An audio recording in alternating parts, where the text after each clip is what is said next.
हैदराबाद का मैप अगर आप देखें तो इतना यूनिक कैसे दिखता है। 400 सालों में कितने शहर बने हैं यहाँ पर, गोलकोंडा, पुराना हैदराबाद, सिकंदराबाद और अब जाकर हाईटेक सिटी। अलग अलग दौर में इन शहरों ने अपने तरीके से योगदान दिया है यहाँ, जिसकी वजह से आज ये देश के सबसे तेजी से ग्रो करने वाला क्षेत्र बन पाया है। गोलकोंडा को सिटी ऑफ डायमंड्स भी कहा जाता है क्योंकि दुनिया के कई मशहूर हीरे जैसे कोहिनूर, दरियाई नूर, होप डायमंड्स वगैरह सब गोलकोंडा की माइल से निकले थे। इसी दौरान इब्राहिम कुतुब शाह ने हुसैन सागर झील का निर्माण करवाया, 3.2 किलोमीटर लंबी और 2.8 किलोमीटर चौड़ी। मूसी की एक शाखा को बंद करके इसे बनाया गया। इसका नाम सूफी संत हुसैन शाह वाली के नाम पर रखा, जिन्होंने इसकी कार्य देख रेख की। हुसैन सागर का बंद बहुत मजबूत था कि उसे सड़क के रूप में इस्तेमाल किया गया। सिकंदराबाद कैंटोनमेंट जो बाद में बना 1806 में, उसको जोड़ने के लिए ये मददगार रहा। मगर जब मोहम्मद कुली कुतुब शाह 5वें सुल्तान बने तो उन्हें जरूरत महसूस हुई एक नए शहर की। कुछ कारण सामने आए थे इसके लिए। एक तो था जब 1590 के आसपास गोलकोंडा में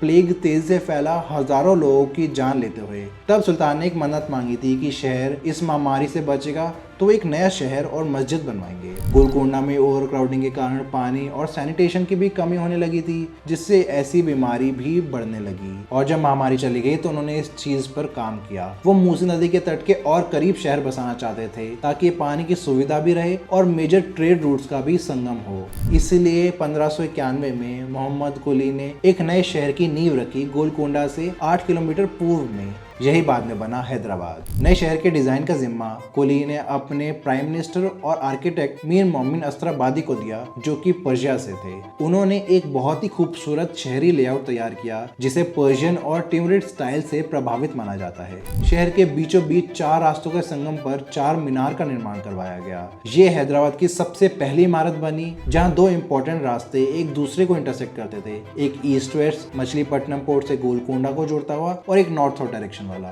इनके शानदार चौक के बीच खड़ा हुआ 4 मीनार चारों तरफ से बाजारों से घिरा हुआ है। थोड़ा नॉर्थ में ही एक सेंट्रल फाउंटेन गुलजार हाउस बनाया, जिससे लोग पानी पीते, और उसके चारों ओर 4 कमन नाम के 4 बड़े आर्च गेटवेज बनाए गए, शहर को एक सिस्टमैटिक रूप देते हुए। एक इंटरेस्टिंग फैक्ट कि शहर को थोड़ा रोटेट करके बनाया गया है ताकि इसके डायरेक्शन मेका की तरफ अलाइन हो। जब बीच में शहर बस रहा था तो सुरक्षा के लिए उसके आसपास दीवार और 13 दरवाजे बनाने का भी काम शुरू हुआ। लेकिन इसके बाद भी गोलकोंडा किला मिलिट्री और ट्रेजरी के लिए जरूरी रहा, इसीलिए नए शहर को उसे जोड़ने के लिए 16वीं शताब्दी के अंत में एक मजबूत ब्रिज बनवाया गया, पुराना पुल नाम से। ये इधर का सबसे पुराना पुल है, इसीलिए नाम ये है। इसकी मजबूती का अंदाजा इसी से लगाया जा सकता है कि 1908 के भयानक बाढ़ में भी जब मूसी के सारे नए पुल टूट गए, पुराना पुल अकेला ही खड़ा रहा। आज भी एक ऐतिहासिक स्मारक के रूप में मौजूद है इधर। गोलकोंडा के पास ही कुतुब शाही टॉम्ब्स का कॉम्प्लेक्स है, जहाँ हर सुल्तान का मकबरा बना। उसके बाद ये शहर से थोड़ा बाहर एक कब्रिस्तान जैसा एरिया है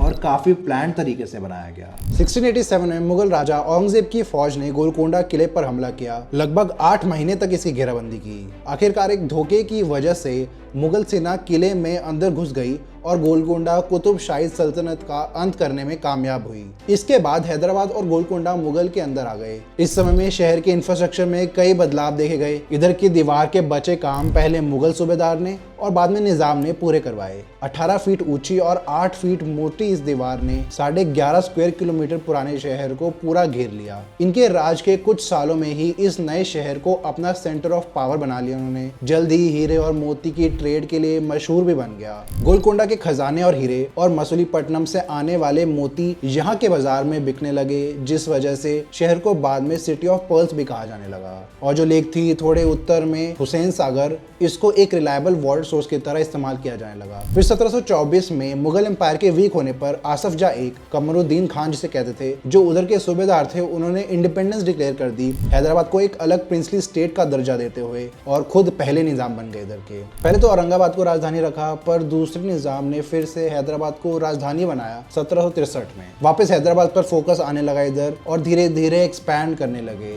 अगले 200 वर्ष तक आसफ जाही निजाम ने इधर शासन किया। 19वीं शताब्दी में उन्होंने ब्रिटिश सहयोग से नए प्रोजेक्ट्स भी शुरू किए। सबसे पहला था सड़क और कम्युनिकेशन में सुधार का। 1807 के दशक में निजाम के प्रधान सलार जंग एक ने हैदराबाद में गैस स्ट्रीट लाइटिंग और पेव्ड रोड्स इंट्रोड्यूस की। ब्रिटिश रेजिडेंसी और पुराने शहर के बीच अफजलगंज पुल बनाया गया। उनके दौर में गोलकोंडा फोर्ट पुराना हो गया, इसलिए राजमहलों के लिए उन्होंने चार मीनार के पास ही नए कॉम्प्लेक्सेस बनाए अपने लिए, जैसे चौमहला पैलेस, जिसका निर्माण 1750 में शुरू होकर 1860 में कंप्लीट हुआ, यानी 110 साल बाद। ये चारमीनार के साउथ में पड़ता है, जो निजाम का ऑफिशियल रेजिडेंस रहा काफी सालों के लिए और अब एक म्यूजियम है। इसी दौरान मूसी के नॉर्थ बैंक में भी कुछ डेवलपमेंट होने लगी। 1798 में ब्रिटिश डिप्लोमेट जेम्स कर्क पैट्रिक के लिए एक शानदार बिल्डिंग बनाई गई, ब्रिटिश रेजिडेंसी कोटी नाम से, जो न्यू क्लासिकल स्टाइल में थी। ये शहर के ब्रिटिश ताल्लुकात बढ़ने की निशानी थी। अब यहाँ तेलंगाना महिला विश्वविद्यालय है। ब्रिटिश ने निजाम के साथ सब्सिडरी अलायंस साइन किया, जिसमें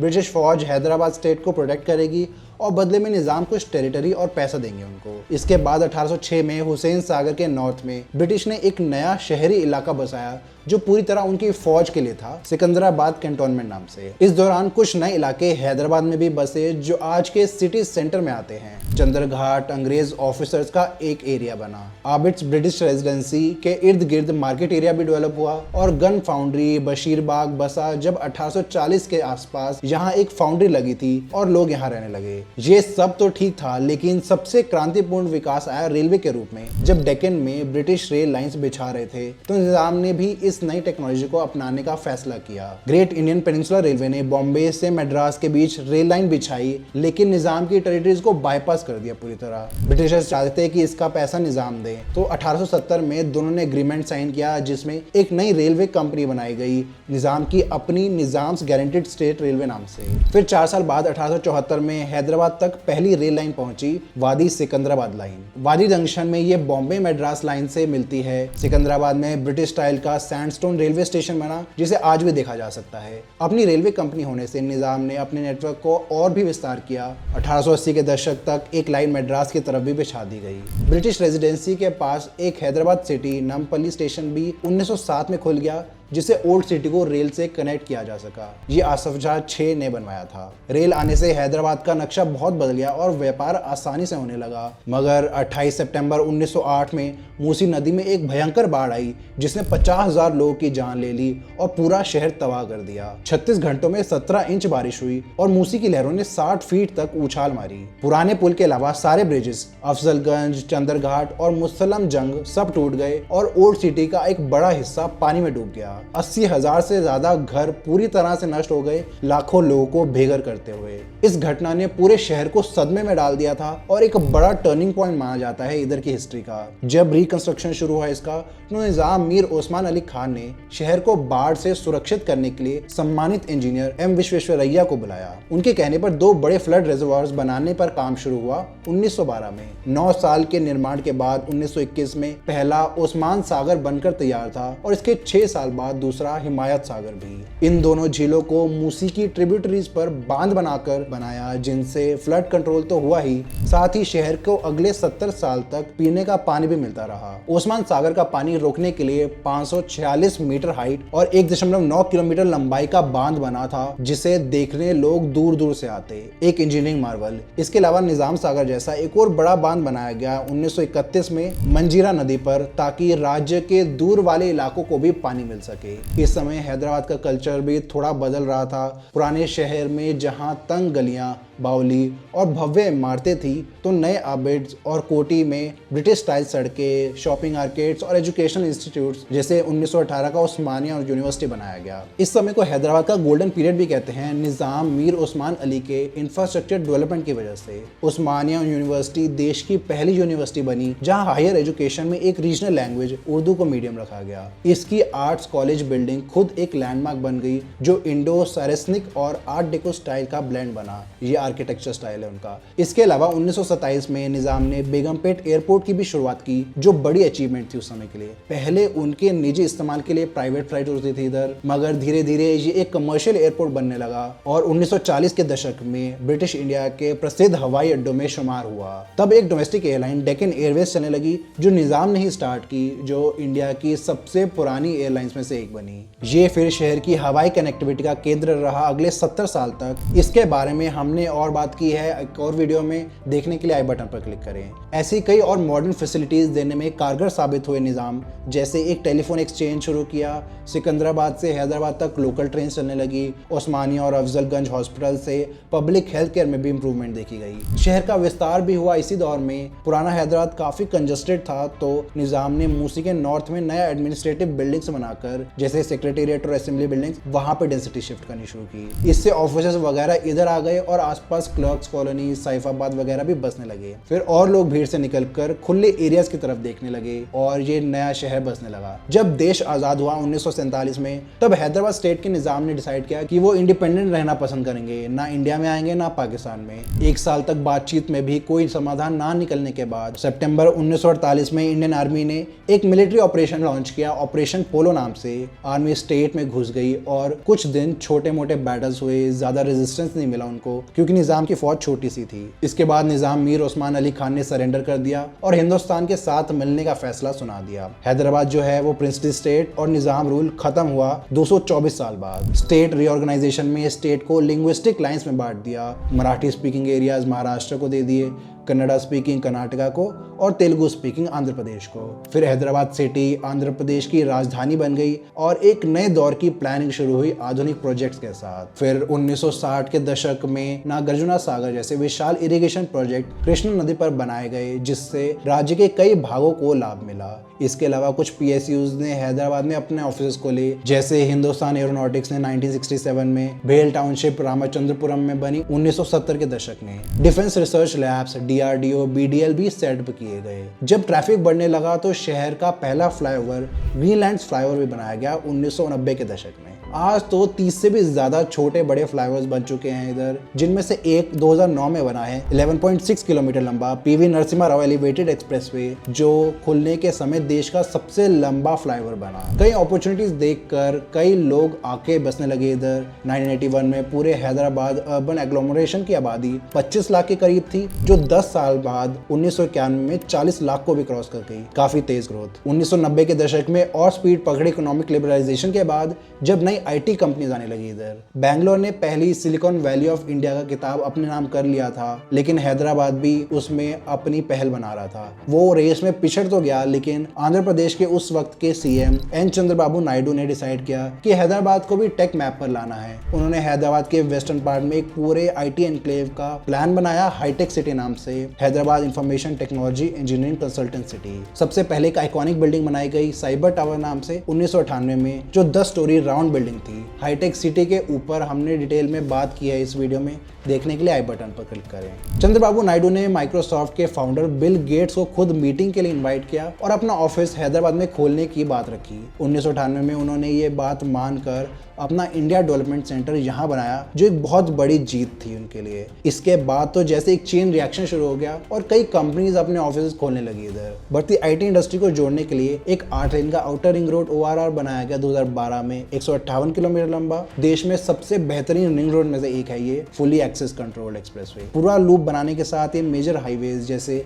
NH44, 65, 163 वगैरह को जोड़ने में मददगार साबित हुआ, जिसने शहर के बाहर से ही थ्रू ट्रैफिक को डाइवर्ट करना शुरू किया। एक और बड़ा प्रोजेक्ट बना इसी दौरान, जो है राजीव गांधी इंटरनेशनल एयरपोर्ट, नया अंतरराष्ट्रीय हवाई अड्डा। पुराना बेगम एयरपोर्ट 1930 से शहर की सेवा कर रहा था, मगर वो क्योंकि वो शहर के बीचों बीच पड़ता है तो विस्तार की जगह नहीं है उसके आसपास। 2008 में शमशाबाद में नया एयरपोर्ट खुला, 5500 एकड़ में फैला। इसके पास काफी जगह है जो इसे आने वाले वर्षों में अपनी कैपेसिटी डबल कर पाएगा। ये 2014 में जब तेलंगाना स्टेट अलग हो गई आंध्र प्रदेश से, तो उसके बाद से हैदराबाद पर फोकस और बढ़ गया। एक और मेजर ट्रांसपोर्ट प्रोजेक्ट 2017 में खुला है, जो है हैदराबाद मेट्रो। आज इसके 3 कॉरिडोर्स ऑपरेशनल हैं, 69 किलोमीटर के, देश का तीसरा सबसे बड़ा नेटवर्क। इन प्रोजेक्ट्स और IT इंडस्ट्री के कारण माधापुर गच्चीबौली एरिया को लोग साइबराबाद कहने लगे, क्योंकि ये शहर का IT डिस्ट्रिक्ट बन गया। शहर का जो बेस था ओल्ड सिटी कैंटोनमेंट एक्सिस में, वो वेस्टवर्ड शिफ्ट हो गया। इसके कारण यहाँ जॉब्स की भी भरमार होने लगी, यहाँ तक कि 2020 तक आते आते हैदराबाद बैंगलोर को टक्कर देने लगा। तेलंगाना सरकार की एक रिपोर्ट के मुताबिक 2023-24 में 2.7 लाख करोड़ के IT रिलेटेड एक्सपोर्ट्स देखे गए, 9.5 लाख लोगों को एम्प्लॉय करते हुए। ये 1990s में शुरू किए गए एक विजन का नतीजा है। अब हैदराबाद शहर को और खूबसूरत बनाने के लिए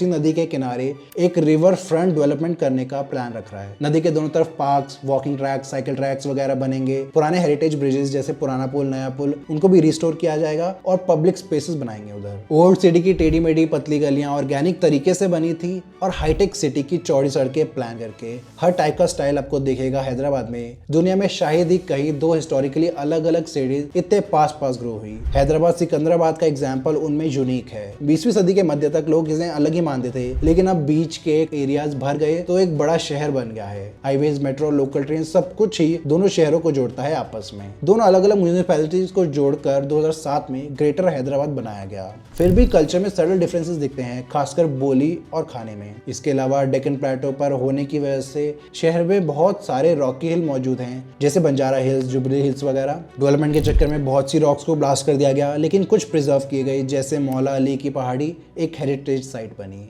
टेरेन की वजह से बारिश का पानी भी डिप्रेस्ड एरियाज में जमा हो जाता है। यहाँ हर कुछ किलोमीटर पे तालाब है जो इस रन ऑफ वाटर को कलेक्ट करते हैं। आज 185 लेक्स हैं ऑफिशियली शहर में। ये सब मैनमेड तो नहीं है, पर एक नेचुरल डिजाइन जिसे पहले के लोगों ने समझ के इस्तेमाल किया। मोहम्मद कुली कुतुब शाह जो शहर के फाउंडर हैं, उनका विजन जो था एक नया शहर बनाने का गोलकोंडा के बाहर, तो उन्होंने बहुत सोच समझ कर अपने सलाहकारों से बातचीत करके लोकेशन को चूज किया और लेआउट फाइनलाइज करवाया मीर मोमिन से। वो सुल्तान के साथ साथ शहर के पहले टाउन प्लानर भी थे। उसके बाद सबसे बड़ा चैलेंज आया था शहर को 1908 मूसी फ्लड से, तो निजाम मीर उस्मान अली ने इससे दोहराने से बचाने के लिए बड़े कदम उठाए। सर एम विश्वेश्वरैया से सलाह लेकर नवाब अली नवाज जंग बहादुर से उस्मान सागर डैम का निर्माण करवाया। फ्लड कंट्रोल प्लान भी फॉलो किया, जिसने हैदराबाद को काफी सुरक्षित रखा है आने वाले सालों में। और आखिरी में नए दौर के लीडर्स जैसे चंद्रबाबू नायडू, के चंद्रशेखर राव और के.टी. रामाराव मॉडर्न हैदराबाद की डेवलपमेंट का कारण बनते हैं, जिन्होंने आईटी इंडस्ट्री की बुनियाद रखी, ग्लोबल इन्वेस्टर्स को आकर्षित किया और साथ ही इंफ्रास्ट्रक्चर को भी अपग्रेड करते रहे हैं जरूरत के हिसाब से। इन्होंने अच्छा सा बेस सेट कर दिया है कि शहर अब अच्छे से ग्रो करता रहेगा। अगर आपको ऐसी वीडियोस पसंद आ रही हैं तो आपको हमारे बनाए मैप्स भी पसंद आएंगे, जिसे आप चेक कर सकते हैं हमारी वेबसाइट पर जाकर। इस बटन पर क्लिक करें उन्हें चेकआउट करने के लिए। ऐसी और वीडियोस देखने के लिए सब्सक्राइब करें। धन्यवाद।